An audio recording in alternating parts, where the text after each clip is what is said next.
Whether you're Christian, Muslim, Hindu, atheist, whatever you may be, you're about to learn something very, very interesting about Allah. You're about to learn what it means for Allah to be the concealer. Allah is called As-Sittar or As-Sitir, which means the concealer. What is Allah concealing? He's concealing your sins. To see how this works, let's go to Sheikh Assim al-Hakeem. The discussion starts with a man asking a question about his friend who committed adultery. Muhammad from France says that his friend has committed adultery. He did not fornicate, he's married. So he committed adultery, he cheated on his wife. Yeah, Sheikh. So my friend went to Las Vegas for a business trip, and while I was there, while my friend was there, he committed adultery with this prostitute who showed up at his hotel room. So this man is worried because his friend committed adultery. And as we're about to see, his friend wants to know how his sin can be cleansed the Islamic way. He wants to know how he can get stoned. And we're not talking about smoking the chronic here. So he committed adultery, he cheated on his wife. And now he's back with his wife, repenting and wanting to know which place or how can he get the punishment of stoning to death to cleanse his sin. All right. This man, his friend, lives in a country that doesn't stone adulterers, but he wants to be cleansed of his sin. So what can he do? Sheikh Assim gives two responses. First, this guy can't just get his friends or his imam to stone him to death. First of all, Akhi, this punishment and the likes cannot be carried out by individuals. It cannot be carried out by the community, the Muslim community, or the head of the Muslim Islamic Center. This prescribed punishment, whether it's beheading, execution, or flogging, or stoning, or chopping off the hands of a thief, can only be executed by the Muslim ruler of the country. So, you don't have the right to carry out these kinds of punishments on yourself. So for you, my friend, you don't have the right, or your friend does not have the right to. Did you catch that? So for you, my friend, you don't have the right. Your friend doesn't have the right. Your friend does not have the right to ask others to stone him to death. And if he does, then he would be committing suicide.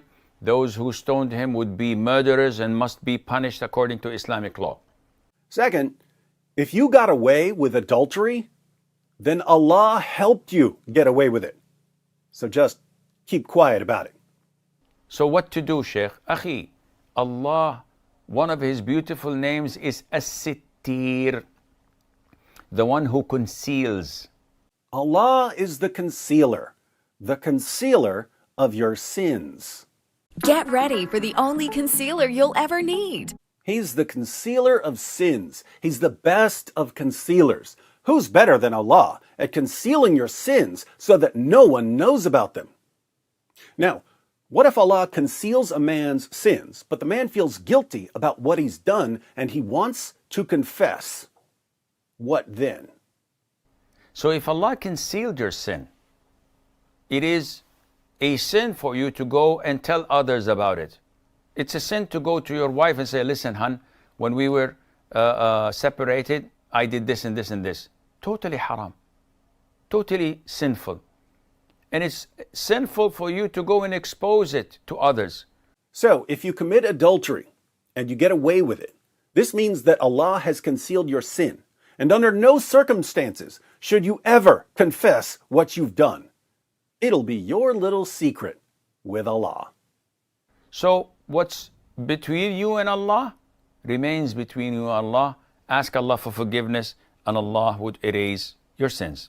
What's between you and Allah stays between you and Allah. What's between you and Allah remains between you and Allah. This guy literally stole the motto of Las Vegas and applied it to his God. What happens in Vegas stays in Vegas. What's between you and Allah stays between you and Allah. If Allah were a city, he would be Las Vegas. What's between you and Allah remains between you and Allah. Now, there are a few obvious problems with Islam here. One, if you struggle with sin, confession and accountability are usually very important parts of resisting temptation in the future. When you cover up what you've done and you avoid accountability, you end up living a double life. There's the public you, noble and virtuous, and then there's the private you, a slave to sin. Which one is the real you? You guessed it, the one who does what he does when no one's looking. So Islam is giving horrible advice here. What's between you and Allah remains between you and Allah. 2, according to Islam, if you don't get caught for your sin, it's because Allah concealed your sin. But the only way for a man to get caught committing adultery, according to Islam, is if there are 4 male witnesses. So Islam makes it almost impossible for a man to get caught committing adultery. This means that Allah has concealed the sins of the vast majority of adulterers who've ever lived. And they should never confess what they've done because Allah is the one who concealed their sins after making it virtually impossible for them to ever get caught. What's between you and Allah remains between you and Allah. 3, what about other sins? What if you get away with rape or child molestation? If you don't get caught, it means that Allah, the concealer, concealed your sin and that you should never confess what you've done, right? What's between you and Allah remains between you and Allah. Actually, in Islam, if you get away with rape and child molestation, you might be Allah's last and greatest prophet, am I right? Finally, since Allah is the one who conceals people's sins, since Allah is the one who helps people get away with sinning, is it just me, or does Allah once again sound an awful lot like Satan? We've seen in other videos that Allah brags about being the best of deceivers.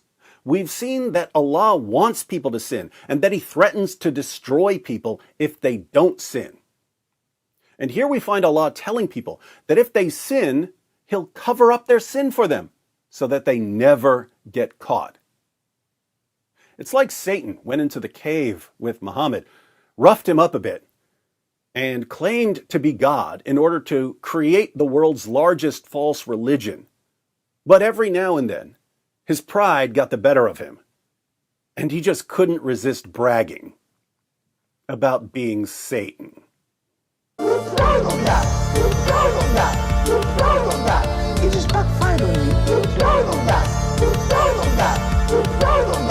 It just backfired on you. This is a part of a religion. There's a reason to it.